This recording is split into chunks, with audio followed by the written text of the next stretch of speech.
Golub nam je ušao u sobu, tu je dole. Tako da, idemo dole, evo vidim. Gle, sad tu ga treba navući. Tu je rupa. Ajde Luka, daj ga cimni. Okej. Cimni ga da dođe tu. Stari moj, neće on tu otići, on će otići... Kad se napi gore u ove plafone. Čekaj. Možda ga odavde gurnem.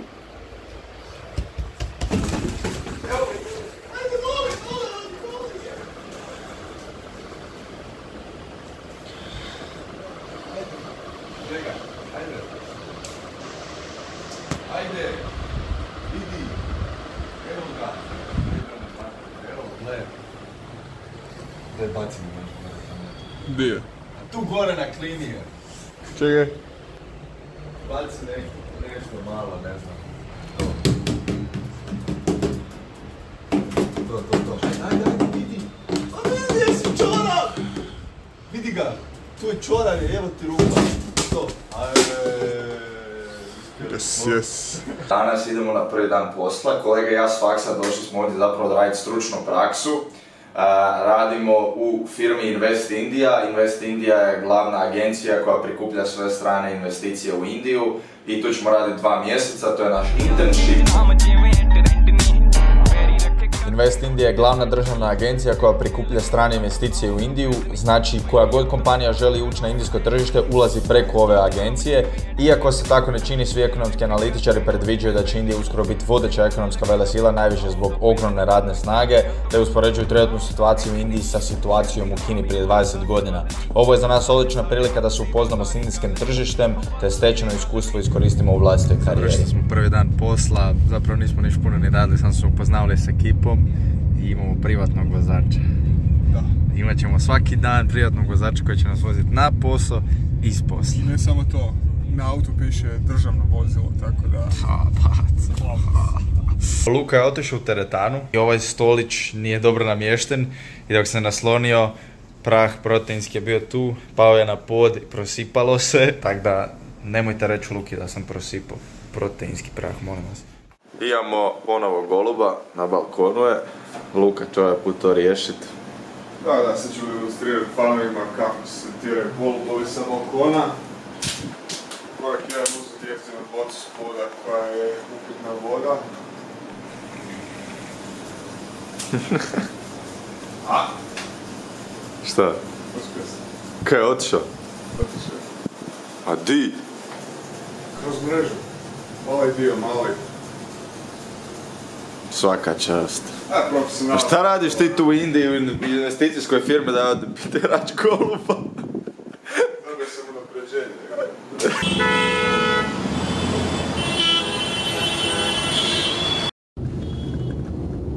Luka, komentari na indijski promet. Rekao si u prošlom videu da im treba oduzeti vozačku, ali ja mislim da oni ni nemaju vozačku. Upravo. Šta misliš, jel postoji? Ja mislim da ovdje ne postoji autoškola. Evo, iz priloženog. Ja mislim da ovdje ne postoji autoškola, ljudi. Znači, onak, vrijeme da onak tata uči sina vozit, to je to, onak. Prometni znakovi, semafori, 0 bodova, ništa. Tamo su uredi, tako da sad ćemo pokazati u kojem smo uredu mi, da vidite malo kako to izgleda. Mi radimo u Startup Indiji, to je firma u vlasništvu Invest Indije. U Startup Indiji fokus je naravno na startupove zato što indijski premijer Modi želi Indiju učiniti konkurentnom na svjetskom tržištu i zanimljiva činjenica je da je Indija 3. zemlja na svijetu po broju startupova sa 99.000 pokrenutih startupova. Za početak, s obzirom da smo tek došli, oni su me zamolili da ja malo pogledam njihovu web stranicu, dam im neki svoj feedback, kako to izgleda, da li je engaging. Također su me zamolili da pogledam malo njihove društvene mreže, s obzirom da sam ja specijalac za marketing i za društvene mreže. Onda malo da im pogledam kako to oni objavljuju na društvenim mrežama i da im dam neki svoj input kako da rade bolje, tako da za sad sam samo gledao to i napisao malo neku strategiju i predložit ću im da rade Facebook Reels, Instagram Reels jer onak rade samo Instagram postove koje rade u Canvi što je onak totalno outdated i onda ćemo vidjeti kasnije koje će stvari tražiti od mene i na koji način mi ja mogu pomoći, ali za sad se držimo jednostavnih stvari. Manan, assistant vice president od Invest India, nas je pozvao da dođemo na neku konferenciju. Indo-njemačka konferencija, gdje će biti Njemci, Indijci, kolaboracija između Indije i Njemačke. Tako da, idemo vidjeti šta ima. Idemo vidjeti, idemo se malo poznat s Njemcima. Luka je onako uči njemački preko Duolinga. Evo, ček da im pokažem, samo malo. Koji imaš strajk? 4 dana! 4 vatre, ba, to! Sad će odmah zašprehat sve Njemci tamo. Indija i Njemačka su u jako dobrom partnerstvu, te se na ovoj konferenciji pričalo o obnovljivim izvorima energije, zato što Indija jako puno ulaže u taj sektor i Njemačka je odlučila da će pomoći Indiji sa 10 milijuna eura kako bi ostvarili svoje planove za zelenu budućnost.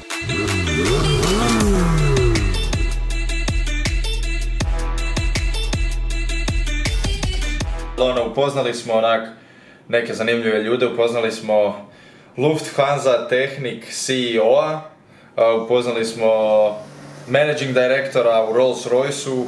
Luka, zašto si na balkonu u 11 navečer? Svaku večer do sad čuje se lopanje štapa i zviždanje. Fučka. Da, znači doslovno lopa štap, 3 sata u komadu i zviždi.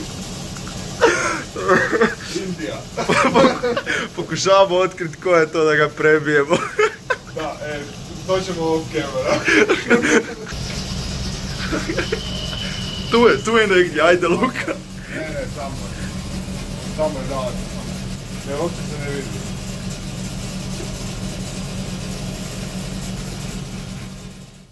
Došli smo u teretanu, tako da sad ćemo testirati kako su teretane u Indiji. Glazba je jako glasna, pa se vjerojatno slabo čuje, ali idemo se baciti na trening.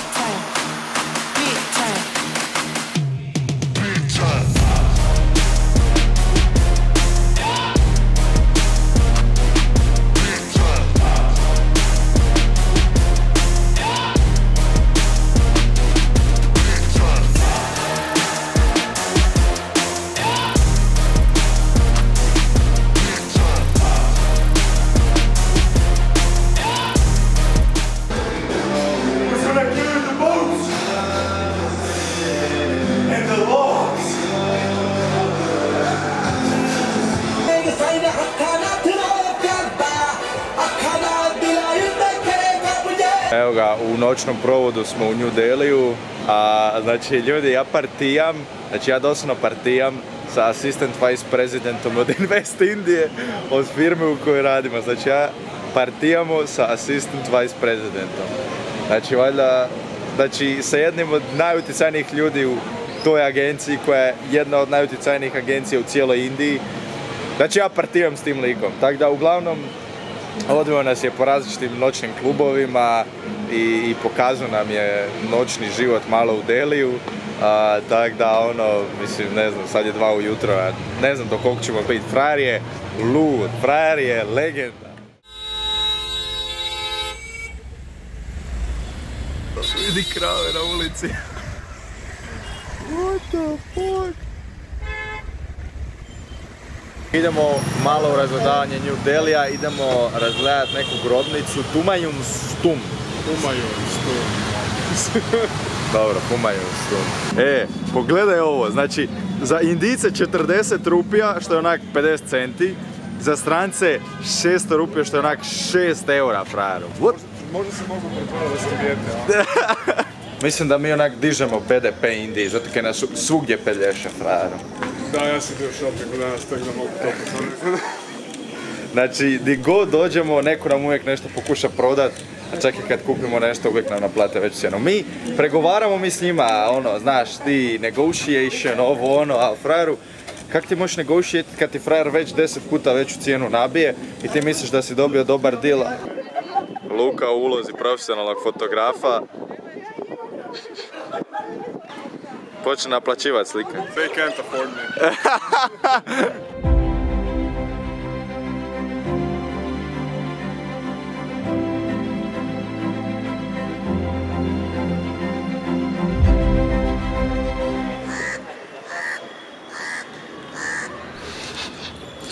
Luka misli da ga ja slikam. Snimam, bato, snimam.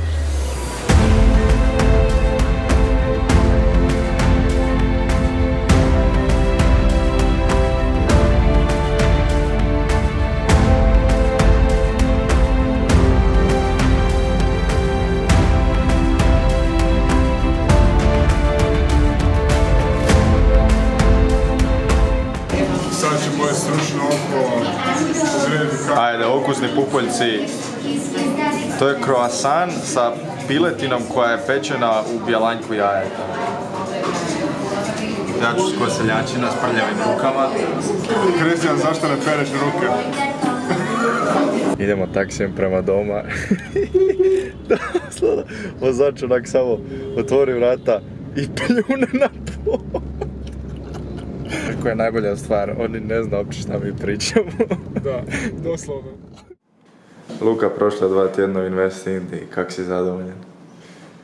Bome, zadovoljan sam zbog toga što je jako dobru kavu. Što nije slučaj u Indiji. Nije slučaj. Inače nemaju dobro. Nemaju inače. Ne. Ovdje onako, solidna 3 od 10, ali u cijeloj Indiji prosjek je 1,5 od 10, tako da onako. So this is colleague from our work. He's also working at Startup India. Can you introduce yourself? Hi, I'm Yash.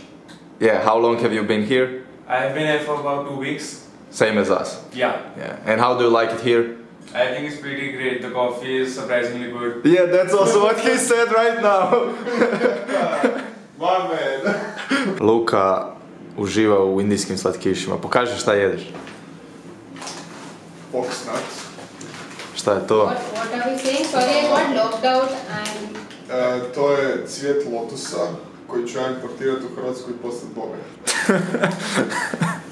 Ajmo, svi kupite od Luke cvijet lotusa. Stavit ćemo link u deskripciju.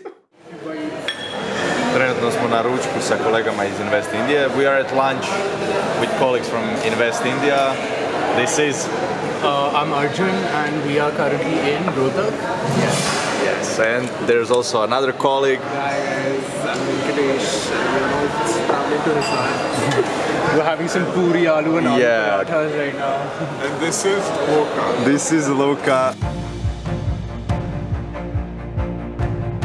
S kolegama iz firme bili smo na sastanku sa poduzetnikom koji se bavi izradom malih zrakoplova za prijevoz robe i ljudi, te planira iznajmiti lokalnu zračnu luku kako bi proširio svoje poslovanje u Indiju. Razgledavali smo aerodrom, te smo kasnije išli na ručak. Kakav je Dragon Fruit? Jedemo ko neandertalci. Prvi put u životu ću probati Dragon Fruit. Po teksturi je slično kiviju, a okus je onak nikakav. Ne znam, čudno je. Nije baš nešto. Ali, ko je to? Glavno da je pojeo moje. Ne važi. So our host gave us the mango smoothie. Okay, Luka. Mango smoothies. Palatine tray or garlic? Is there more? Sorry? Is there more? You want more? Yeah. I'm just kidding. No, I won't bother you like. No. No. See, the thing is that I don't know whether you will like it or not. If you don't like it, then it is useless. But I like if you like it, then there is more. Mango is my favorite fruit. Evo samo da vam pokažem šta sam sve kupio za 10 eura. Znači, kupio sam 6 manga, imajte na umu da je jedan mango 1,5 eura u Zagrebu. Kupio sam otprilike 1,5 kg banana. Kupio sam ovo pakiranje nekih proteinskih čokoladica po 40 grama 10 komada. I kupio sam 2 ovakve tortilje za ručak. Ljudi moji, hrana je ovdje bagatela.